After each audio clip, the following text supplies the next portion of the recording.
All right, how's my hair? Is it good for the video?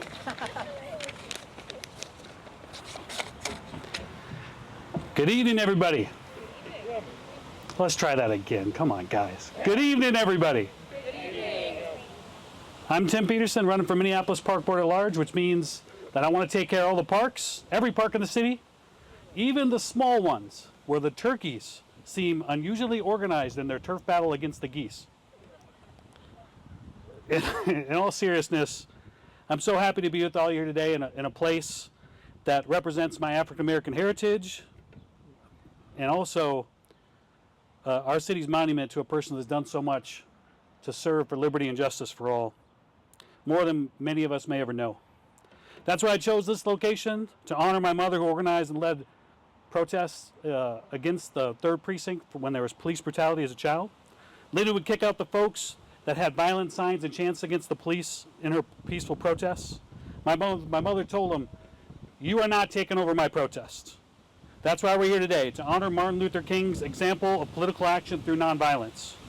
The people holding hateful signs at my mother's peaceful protests are the same people that recently radicalized young children to make floats resembling the 3rd Precinct on fire as they crashed them for social media content.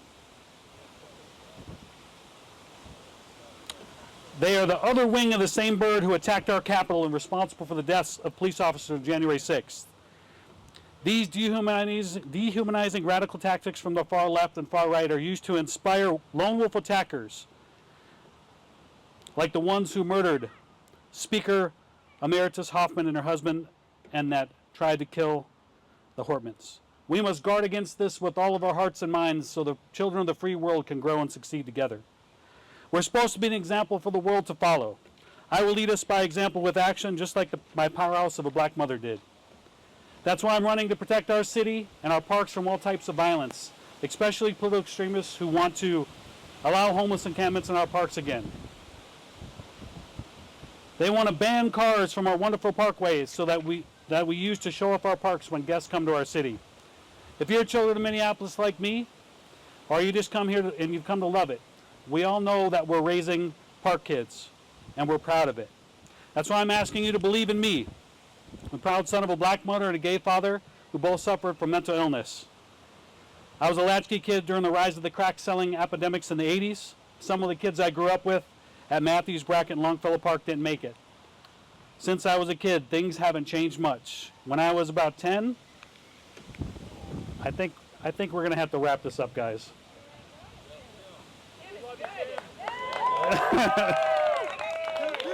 I got 3 pages left. I'll videotape it and I'll put it on social media. Say what? Yeah.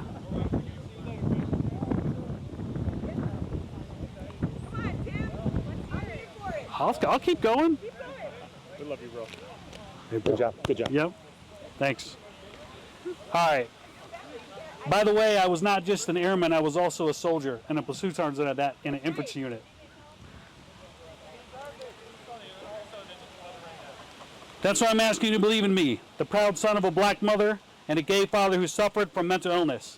I was a latchkey kid during the 80s. When I was 10, a kid that I played hockey with was murdered by a neighbor. And a kid that I coached had a familiar fate happen to one of my players. For far too long, we have not held our youth accountable for their actions, and it has caused their behavior to become increasingly violent. In my experience as a teacher, a mentor, a coach, I have learned that young men in particular who don't have a way to show their success in society are the ones that keep escalating violence to gain status. We need more positive male role models in our community. We need folks to show them how to gain respect without using violence.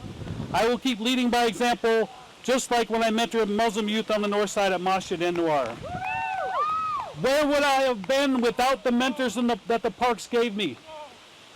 I am the one who made it. I now live in a park in my backyard as a reminder of this. My lovely wife has worked for the park for many years. It is my obligation to serve the organization that raised me right, so other kids with challenges like mine have a bright light to follow. The great setbacks of 2020 set the stage for great comebacks. We will not just be the #1 park system in the nation, but known as the #1 in the world. I will create and lead a tiger team of city, county, state, and nonprofit partners each month to make sure that no kid that has challenges fall through the cracks of our city support systems. I will create new revenue streams and strategic partnerships and events with diverse small businesses and organizations that share our values, so that to create events that other parks can only dream of. I will protect our water from forever chemicals and microplastics by working with emerging technologies to protect the most vulnerable animals that live in our waters that flow into the Gulf of Mexico, where I used to be a captain. I will be the voice of the voiceless, because water is life, and we owe it to our planet to protect our planet and our wildlife for our children. I will work hand in hand with the park police to protect our parks with new cameras to catch folks doing things like fighting and stealing copper from our light post. We need to hold juveniles accountable for their actions. Yes. I know the mayor and the MPD need all the help that we can get, and I will work with the park police to do everything possible to support them, not just to protect innocents, but the parks around them. What kind of elders and leaders and parents are we if the place where we raise our kids and host our guests are not as safe as possible? It's time to protect our parks, not just from the political extremists and gun violence, but from the chemicals that are making our family and wildlife sick. That's why I'm running to carry on the legacy of selfless park board honorable servants like Scott Vreeland, Kathy Abini, and Becca Thompson have set for me to follow. That's why I humbly ask for your support to continue serving our city of Minneapolis on a higher stage, so we can make the folks in Edina just a little bit more jealous of our parks. That's right. We have a bunch of folks in this room that work on campaigns and own businesses and know how expensive marketing is. We truly need folks to give to the campaign, whether it's $20 or $1,000. Know that bootstrapping small business owner like myself is going to get the maximum value out of your dollar. We're going to raise $30,000 to $50,000 for 30,000 votes across the city. The mayor spends about $1 million to get about 55,000 votes from the same electorate, so we're going to get you a bargain. Giving to this campaign doesn't just provide value to me for this office, but it's an investment in my future as a politician. Please invest the most you can without setting yourself back, so we can take back our city one office from the extremists, one office at a time. Unfortunately, freedom isn't free, neither are elections. It's no secret that our city has been financially challenged since the period of unrest, but great setbacks set the straits for great comebacks. And if I know anything about the people of Minneapolis, is that we're going to let our beautiful light shine once again. Oh man, this is ridiculous. I do have another page. I'm almost done. Where's my backup speech at? Yeah, right. No, I have one. You do? Yeah. This is gonna make great videos. It's time to be proud of our city and our country again. We have always led the way, fighting for the beautiful ideals of our great nation. I know Martin Luther King had a dream, and Hubert Humphrey had ideals. And it is our obligation to fight up for both of those. Thank you guys all for sticking with me, especially through this rain. Yeah, thanks, I can't Tim. tell you how much this means to me. Don't forget to vote Tim Peterson for Minneapolis Park Board At-Large November 4th. Thank you. Woo! Godspeed, everybody. Yeah, go Tim. All right, my camera's probably broken. I hope not. Here.